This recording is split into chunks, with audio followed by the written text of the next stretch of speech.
The chip that made this video possible contains over 100 billion transistors. The very first CPU ever made had exactly 2,300. Both of them fit in the palm of your hand. The distance between those two numbers is not just engineering. It is the entire story of the modern world, written in silicon and electricity across 55 years of decisions that could have gone catastrophically wrong at any moment. This is every CPU generation from the Intel 4004 in 1971 to the processors running artificial intelligence in 2026. And by the time this video ends, you will understand why a piece of silicon, the size of your thumbnail, became the single most powerful object in human history. To understand why the CPU was so revolutionary, you need to understand what computers looked like before it existed. In the 1950s and 1960s, a computer was not a device you owned. It was a building you visited. The ENIAC, one of the first general-purpose computers, weighed 30 tons, contained 18,000 vacuum tubes, and consumed enough electricity to power an entire city block. Programming it meant physically rearranging cables by hand. These machines were owned exclusively by governments and the largest corporations on Earth, and the idea that an ordinary person might one day have one at home was so absurd that even the engineers building them didn't consider it possible.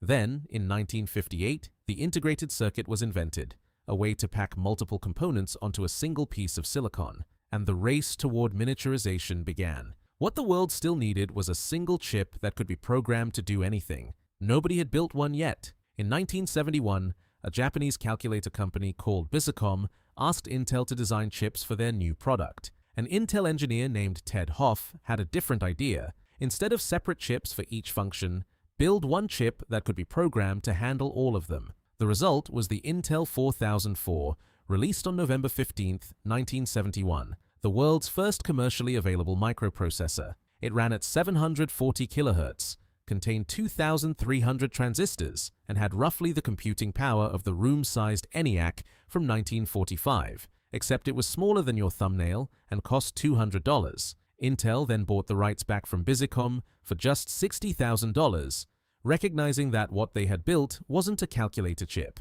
It was the foundation of an entirely new industry. That $60,000 decision is worth trillions of dollars today. The years between 1974 and 1978 were defined by rapid experimentation. The Intel 8080, the Zilog Z80, the MOS 6502, each chip spawned its own ecosystem of early home computers, each incompatible with the others. The Apple II ran on a 6502. The Altair ran on an 8080.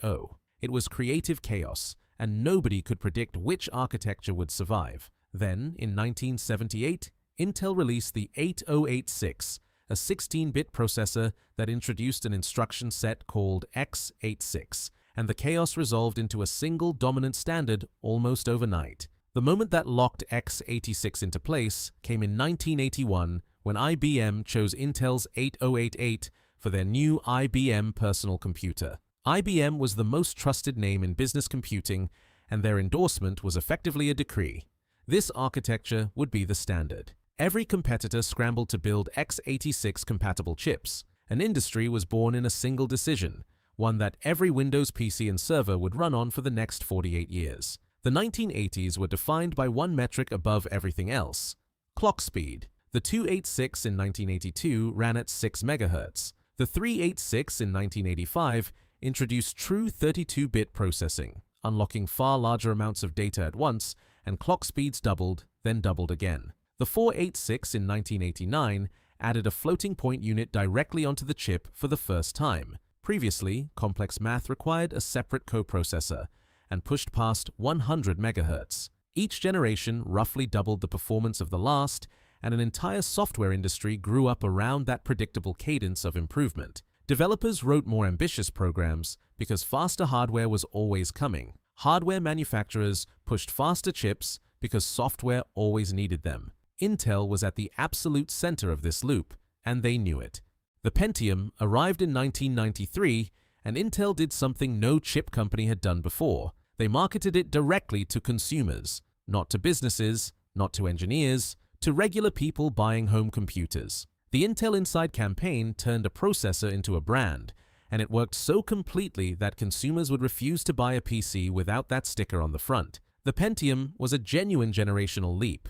capable of real-time audio, video playback, and early 3D graphics. The Pentium 2 in 1997 and Pentium 3 in 1999 continued the march, but a problem was growing in the background that Intel either didn't see or chose to ignore.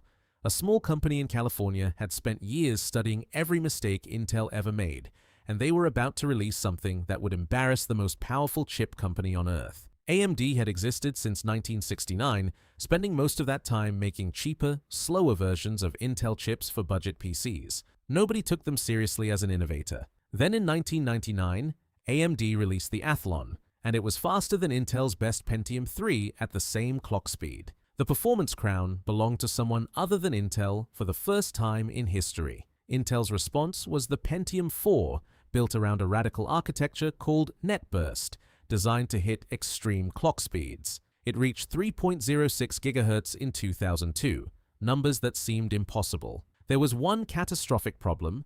It was slower than AMD's chips at the same price, consumed enormous power, and ran so hot that some versions could destroy themselves if the cooling fan stopped. The Pentium 4 Prescott in 2004 was the low point, 103 watts of heat output, terrible performance per watt, and an architectural ceiling Intel simply could not break through. In 2005, Intel's own CEO publicly admitted they had taken a wrong turn. The fix they were building in secret would become one of the greatest corporate comebacks ever. In 2006, Intel released the Core 2 Duo, and it wasn't an improvement, it was a demolition. Built on a completely new architecture developed by Intel's team in Israel, the Core 2 Duo used dramatically less power while delivering far superior performance. AMD's best chips became instantly irrelevant. The core architecture that followed, Nehalem in 2008, Sandy Bridge in 2011, established Intel as so dominant that AMD essentially stopped competing at the high end. Sandy Bridge in particular was so good that enthusiasts used it as a performance reference for nearly a decade. Intel settled into a rhythm of releasing incrementally faster versions of the same architecture every year, growing comfortable on the profits of near monopoly. AMD was struggling to survive, and Intel, fat and unchallenged at the top, quietly stopped innovating as hard as the market needed them to. It was the same arrogance that destroyed 3DFX.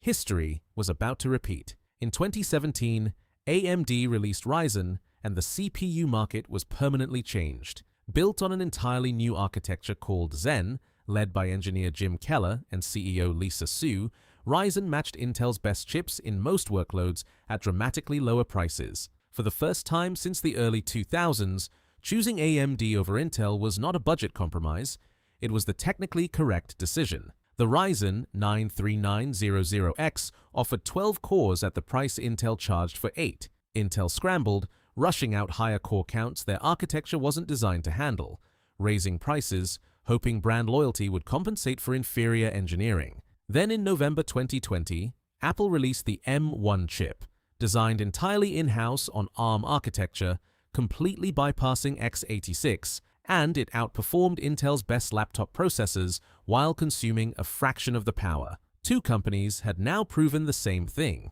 Intel's decade of dominance was built on the absence of real competition, not on genuinely superior engineering. The years from 2020 to 2026 are the most chaotic and fascinating in CPU history. Intel's 12th generation in 2021 introduced a genuine hybrid architecture, combining performance cores and efficiency cores on the same chip, and was legitimately excellent. But their 13th and 14th generation processors were haunted by a serious instability crisis. Chips were degrading under sustained load, crashing applications, corrupting data, and permanently damaging themselves in ways no software patch could fix. Intel initially denied the problem, then blamed external factors, then issued fixes that stopped new damage but couldn't undo what had already occurred. It was a crisis of trust at the worst possible moment. AMD released Zen 4 and Zen 5 with each generation widening their lead in efficiency and performance.